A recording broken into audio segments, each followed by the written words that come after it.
The narcissist's entire identity is built on illusion. It's not simply that they lie to others, it's that they lie to themselves constantly about who they are and what they represent. They construct a fragile, artificial self, one that demands admiration, superiority, and control. And they guard this illusion with everything they have.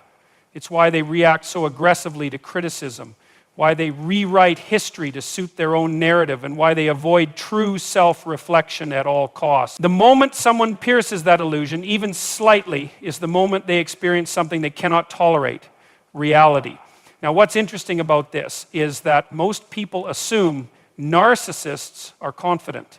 They mistake arrogance for self-assurance, manipulation for leadership, and entitlement for strength.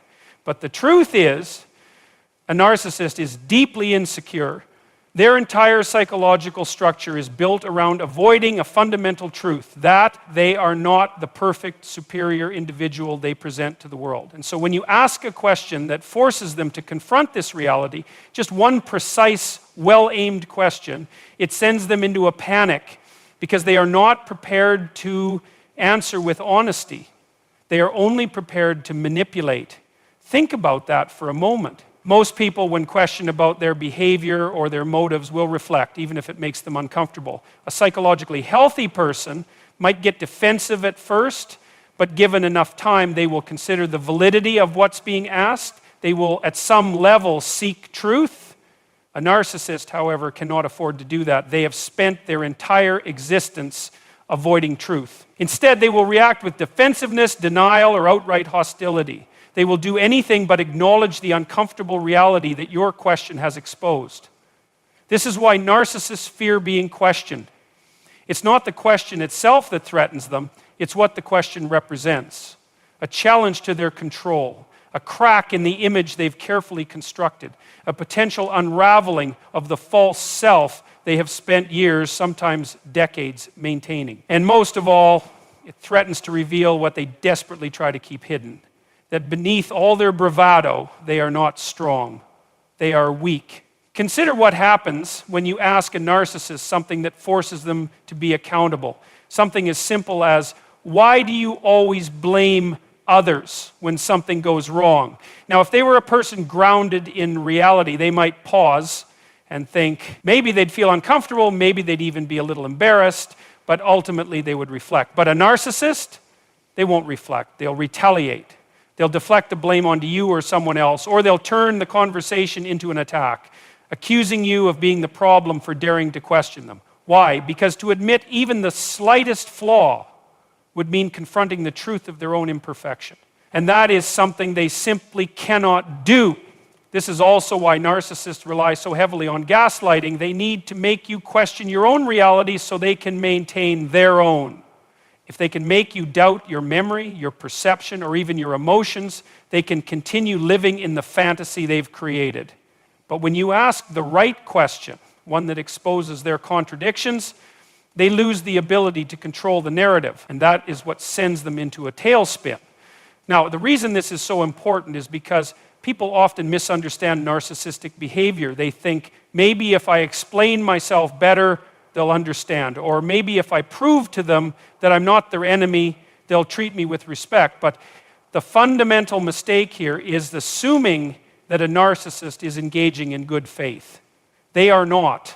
They are engaging in self-preservation. Their goal is not truth, it's dominance. And the moment they feel that dominance slipping away, they react like a cornered animal, desperately trying to regain control by any means necessary. So when you ask a narcissist a question that forces them to face reality, you are doing something incredibly powerful. You are momentarily breaking the spell they've cast, not just over you, but over themselves.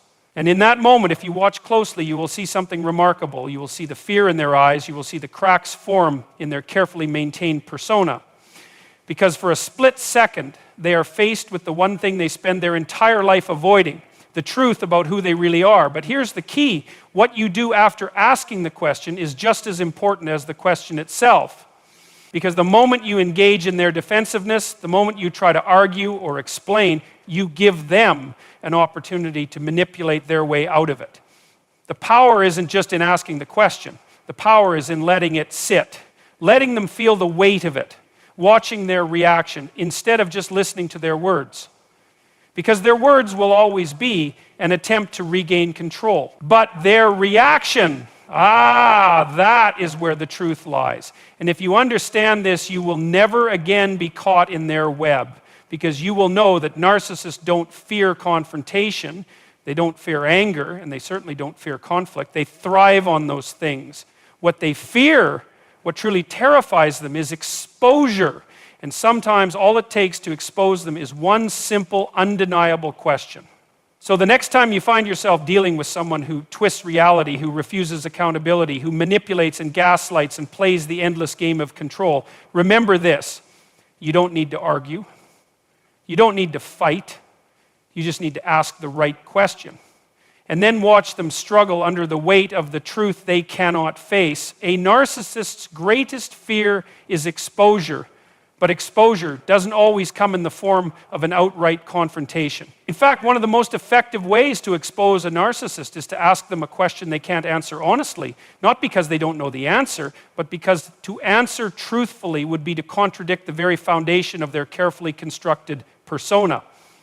It forces them into a situation they cannot control, and that is where their panic begins to set in. Now, this is crucial to understand.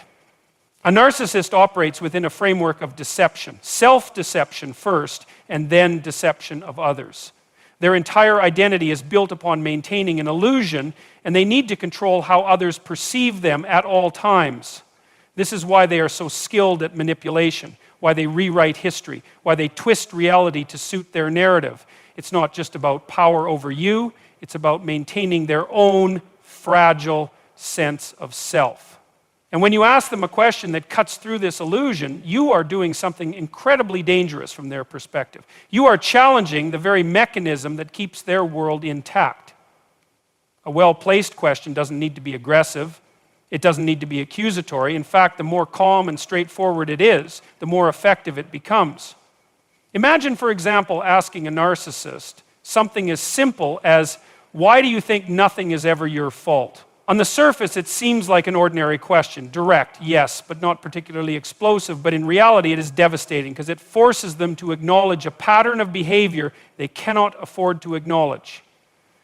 Now, a psychologically stable person, even if they initially reacted with defensiveness, would eventually engage with that question. They might say, "Well, I don't think nothing is my fault, but maybe I do struggle with admitting when I'm wrong." That would be a moment of self-reflection, of humility, an indication that they have a relationship with reality. But a narcissist, they cannot go there. They must not go there, because the moment they admit to a flaw, to any real accountability, the entire structure begins to crumble. So what happens instead? They deflect. They lash out. They turn the accusation back on you. "Oh, so now I'm the bad guy? You're always blaming me? Maybe if you weren't so sensitive, we wouldn't have this problem in the first place." Notice what they're doing. They are refusing to engage with the question itself, because the question is dangerous to them. Instead, they are shifting the focus, reasserting control, making sure the conversation moves in a direction they can dominate. And this tells you something incredibly important. A person who cannot handle being questioned is a person who cannot handle reality. The moment you recognize this, you begin to see the narcissist for what they really are. Not a powerful, confident figure, but someone who is running from truth at all costs. And this is where their panic starts to become visible. Because the truth is, they are always running. They are always managing their image, ensuring that no one sees behind the curtain. And when you force them to confront something they have worked tirelessly to avoid, they experience a loss of control. And a narcissist without control is a narcissist in crisis. You will see it in their reaction. The way their composure cracks, even if just for a moment, the way their voice rises, their arguments become frantic, their need to reestablish dominance becomes desperate. They might become cruel, they might play the victim, they might storm off in anger. Whatever tactic they resort to, it will always be about escaping the question you have asked. But here's the real power in this. Once you see them scramble to avoid an answer, you can never unsee it. And this changes everything. Because once you recognize that their strength is an illusion, once you see the fear that lurks beneath their arrogance, they lose their ability to manipulate you. You stop chasing their approval, stop trying to reason with them, stop believing in the persona they present, and at that moment the dynamic shifts. You are no longer trapped in their game. This is why the right question asked at the right moment is such a powerful tool, because it doesn't just expose the narcissist to others, it exposes them to you. And that is what ultimately sets you free. Because the truth is simple. If someone cannot handle being questioned, they cannot handle being truly known. And a person who cannot be known can never offer you real connection, real honesty, or real love. So don't waste your time trying to get a narcissist to answer truthfully. Just ask the question and watch what they do next. A narcissist's world is built on a precarious foundation, an illusion they must maintain at all costs. But here's what most people don't realize. The illusion is not just for others. It is for themselves. They must believe it too. That's why they react so violently when questioned. It's not just about controlling your perception, it's about avoiding the truth they cannot afford to face. And this is where their panic truly begins to take shape. See, a narcissist functions within a carefully controlled environment, an environment they have constructed where they are always right, always justified, always the victim or the hero, never the villain. It's a psychological fortress, and they go to great lengths to ensure no one penetrates it. They surround themselves with enablers, people who won't challenge them. They rewrite history when necessary.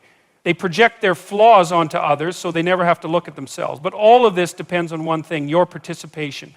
That's the key. A narcissist does not exist in isolation. Their identity, their entire sense of self, is tied to the people around them, to how others perceive them. And when you ask a question that disrupts this dynamic, when you refuse to buy into their version of reality, something remarkable happens. They begin to unravel. Not immediately, not obviously at first, but it's there. The cracks begin to show. You see, when you expose a narcissist, you don't just reveal the truth to yourself. You force them to confront something they have spent their entire lives running from. And this is an existential threat to them. It's why they panic, why they react with anger, with gaslighting, with stonewalling, with desperate attempts to regain control. Because for them, control is not just a preference, it is survival. A narcissist cannot afford to see themselves clearly.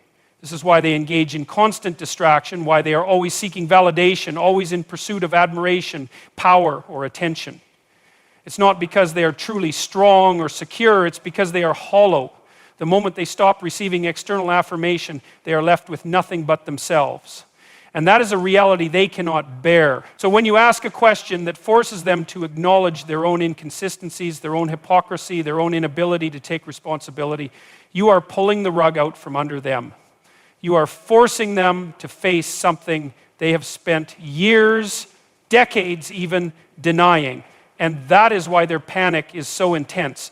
Now, watch closely what happens in these moments. The first reaction is often rage, because anger is a defense mechanism, a way to reassert dominance, to scare you into submission. If that doesn't work, they will shift to manipulation, trying to confuse you, make you question yourself. They will twist the conversation, bring up past grievances, attempt to put you on the defensive. And if that fails, if you remain calm, if you refuse to engage in their game, then comes the fear, the desperation, the realization that they are losing control. And this is where their self-destruction begins, because once a narcissist realizes they can no longer manipulate you, once they sense that you are no longer under their spell, they begin to spiral. They will try to regain control by any means necessary, smearing your reputation, playing the victim, lashing out in dramatic fashion.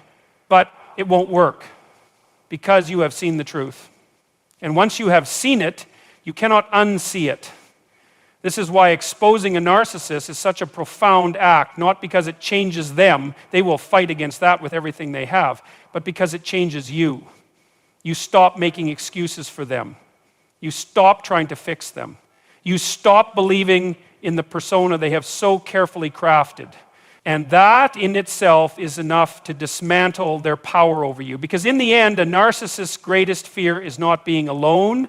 It's not even losing control. Their greatest fear is the truth. And the moment you refuse to participate in their illusion, you force them to face it. And that is the beginning of their undoing. A narcissist's reality is built on a fragile foundation, one that depends entirely on the perceptions of others. They are not self-sustaining individuals. They are psychological parasites, feeding off attention, validation, and control. And when you expose them, when you ask the right question that forces them to reveal the contradictions in their own narrative, you do something far more profound than simply challenging them. You unravel the illusion they have spent a lifetime constructing. The reason this is so devastating to a narcissist is that their entire self-concept is predicated on deception, both self-deception and the deception of those around them. They do not engage with reality in the way a healthy person does. A healthy individual confronts their shortcomings, acknowledges their mistakes, and grows from them. A narcissist, on the other hand, cannot afford such honesty. Their identity is so fragile, so dependent on external reinforcement, that even the smallest crack in their carefully managed image feels like an existential threat. So when you expose them, when you ask the question that cuts through their defenses, they react with panic. But it's not just fear of being discovered by you that drives them into a frenzy.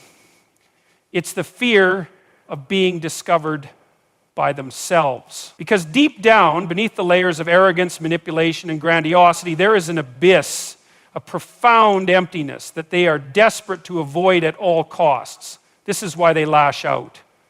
The anger, the gaslighting, the attempts to flip the script and make you the problem, it's all a frantic effort to reestablish control, to put the mask back on before anyone, including themselves, sees what's underneath. And this is crucial to understand. A narcissist's response to exposure is not calculated in the way their usual manipulations are. It is reactive, it is instinctive. They panic because they do not know what else to do. But here's where it gets interesting. The moment you refuse to back down, the moment you maintain your composure and do not allow their tactics to work on you, something shifts. The narcissist, realizing they have lost control of the narrative, begins to unravel. Their responses become more erratic, their accusations more desperate, they may even contradict themselves, trying anything to regain the upper hand. And this is because at their core, narcissists are not stable individuals. They are not grounded in any true sense of self. They are actors playing a role, but when the script is torn away, they don't know who they are. They rely on others to reflect back to them the image they need to survive. But when you refuse to do that, when you expose them, when you strip away their ability to manipulate, you force them to confront something terrifying, the truth. Now, many people believe that exposing a narcissist will lead to some kind of reckoning, that they will be forced to acknowledge their flaws and perhaps even change. But that's not how this works. A narcissist cannot afford to acknowledge their flaws. To do so would be to admit weakness, to accept responsibility, and responsibility is something they have spent their entire lives evading. Instead, they will double down on their delusions, lashing out in increasingly desperate ways, trying to regain control over their crumbling world, and this is where their self-destruction begins. Because once a narcissist's tactics stop working, once they lose the ability to manipulate and control, they have nothing left. They spiral. Their need for validation becomes insatiable. They may seek out new victims, but something has changed. The illusion is weaker now. The cracks are harder to ignore. And whether they acknowledge it or not, something inside them knows that they have been seen for what they truly are. And that is the moment a narcissist is at their most vulnerable. Not because they will suddenly change, but because they are now fighting a battle they cannot win. The truth has been revealed, and truth, once seen, cannot be unseen. So if you ever wonder whether exposing a narcissist is worth it, remember this: their power does not come from who they are, but from who they convince you they are. The moment you see through them, the moment you refuse to play their game, their illusion begins to crumble. And when that happens, their panic is inevitable. Their self-destruction is set in motion. Because the one thing a narcissist cannot survive is the truth. A narcissist's world is built on control. Control over how they are perceived, control over the people in their lives, control over the very reality they construct to maintain their fragile self-impigeon. And when you expose them, when you force them to confront something they cannot manipulate, that control begins to slip through their fingers. This is not just a moment of discomfort for them. It is a catastrophic breach in the psychological fortress they have spent a lifetime building. You have to understand that narcissists do not experience the world the way you do. They don't interact with people as autonomous beings with their own needs, emotions, and perspectives. Instead, they see others as tools, means to an end, objects to be used for validation, power, or convenience. They do not form genuine relationships. And they form dynamics, carefully constructed interactions in which they remain at the center. So what happens when that dynamic is disrupted? What happens when you, the person they assumed was under their influence, suddenly refuse to comply? It's like yanking the strings from a puppeteer's hands. The entire system breaks down. And the narcissist, who has spent years ensuring they are the one in control, suddenly finds themselves in the one position they fear most: powerless. Now, this is where it gets interesting. Because a narcissist panic is not just emotional, it is existential. They do not merely fear being exposed to others, they fear being exposed to themselves. You see, the grandiose persona they project is not something they simply use to manipulate the world. It is something they need to believe in.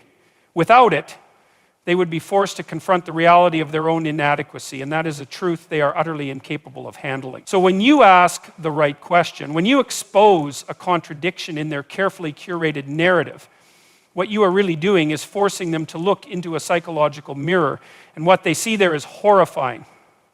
Because for all their arrogance, for all their manipulation, for all their apparent confidence, at the core of a narcissist is an unbearable void, a sense of emptiness they spend every waking moment trying to avoid. This is why they react with such fury, with such desperation. It is not just about protecting their reputation or maintaining control over you. It is about protecting themselves from the truth, a truth that, if fully realized, could shatter them completely. And this is what ultimately leads to their downfall. Because when a narcissist is exposed, their usual tactics, gaslighting, deflection, blame shifting, become less effective. People start to see through them. The cracks in their persona become visible, not just to others, but to themselves. And the more they fight to regain control, the more erratic and unstable they become. This is a pattern you will see time and time again. A narcissist, once exposed, does not respond with introspection or growth. They respond with self-destruction. They lash out, they spiral, they desperately try to salvage their crumbling reality. But in doing so, they only accelerate their own collapse. And this is why exposing a narcissist is so powerful. Because once the illusion is broken, it cannot be repaired. Once they have been seen for what they truly are, they cannot go back to the unquestioned authority they once held. They can try, they can manipulate new people, create new narratives, seek out fresh sources of validation, but something has changed. The exposure lingers, the truth follows them. And deep down, beneath all their denial, they know it. So if you ever find yourself wondering whether it's worth it, whether exposing a narcissist will truly make a difference, remember this: their power is not in who they are. It is in who they convince you they are. The moment you see through them, the moment you refuse to participate in their illusion, you have already won, because the truth, once seen, does not go away. And for a narcissist, that truth is their greatest weakness. A narcissist's entire existence is predicated on the illusion of superiority, on the belief that they are always in control, always right, always untouchable. But here's the irony: this belief is a facade, a fragile construct they must maintain at all costs, because beneath it, they are nothing more than a terrified individual clinging to an illusion. And the moment you expose that illusion, the moment you force them to confront a truth they cannot manipulate, you initiate a chain reaction of self-destruction. What you have to understand is that a narcissist does not merely thrive on deception. They depend on it. Their world is not built on genuine strength, competence, or self-awareness. It is built on an intricate web of lies, self-aggrandizement, and the relentless suppression of their own inadequacies. This is why exposure is their greatest fear, because when someone truly sees through them, it threatens the very foundation of their being. So when you reveal them for what they truly are, when you pull back the curtain and let others, and more importantly them, see what lies beneath, it does something catastrophic. It strips away their most effective tool, the ability to control perception. Without that control, they are left vulnerable, and vulnerability is something they cannot psychologically tolerate. This is why they react with such fury when confronted. You would think that if they were as confident, as powerful, as superior as they claim to be, they would simply brush off criticism, but they don't. Instead, they become erratic, explosive, desperate. Why? Because deep down, they know the truth. They know that the image they project is a fabrication, and when that image is challenged even slightly, their entire psyche goes into panic mode. And here is where it gets even more interesting. Because the more they fight to maintain the illusion, the more obvious the illusion becomes. Their defensiveness, their rage, their desperate attempts to regain control all serve as proof that they are not what they claim to be. This is the paradox of the narcissist. In their attempt to deny the truth, they inadvertently reveal it. Now, this leads to an inevitable conclusion, one that a narcissist cannot escape. When you expose them, when you force them to acknowledge, even unconsciously, that they are not as powerful as they claim, you set in motion a process of unraveling. And this unraveling is not something you need to actively participate in. It happens on its own. The narcissist begins to self-destruct because their entire identity is built on a foundation that cannot sustain reality. It starts with paranoia. They become hyper-aware of how others see them. Every interaction becomes a battle to reassert control. They start grasping at straws, fabricating new lies, overcompensating in ways that only make them look more desperate. Then comes the instability. Because they cannot introspect, because they cannot face their own flaws without psychological collapse, they project. They lash out at those around them, alienating the very people they rely on for validation. And finally, there is the inevitable collapse. It might be a slow decline where they push everyone away until they are left with nothing but their own emptiness. Or it might be a spectacular implosion, a series of self-sabotaging decisions that leave them exposed in ways they never anticipated. Either way, the end result is the same. They lose. Not because someone defeated them, but because their own nature made defeat inevitable. So what does this mean for you? It means that the greatest power you have over a narcissist is not revenge, not confrontation, not even anger. It is simply the truth. Because the truth does not require force to be effective. It does not need manipulation or deceit. It simply is. And once it is seen, it cannot be unseen. So when you expose a narcissist, when you strip away the illusion, you do more than just reveal their deception to others. You force them to confront the one thing they fear most, themselves. And in that confrontation, they will either crumble or lash out. But either way, they will self-destruct. Because in the end, a narcissist's worst enemy is not you, it is reality itself.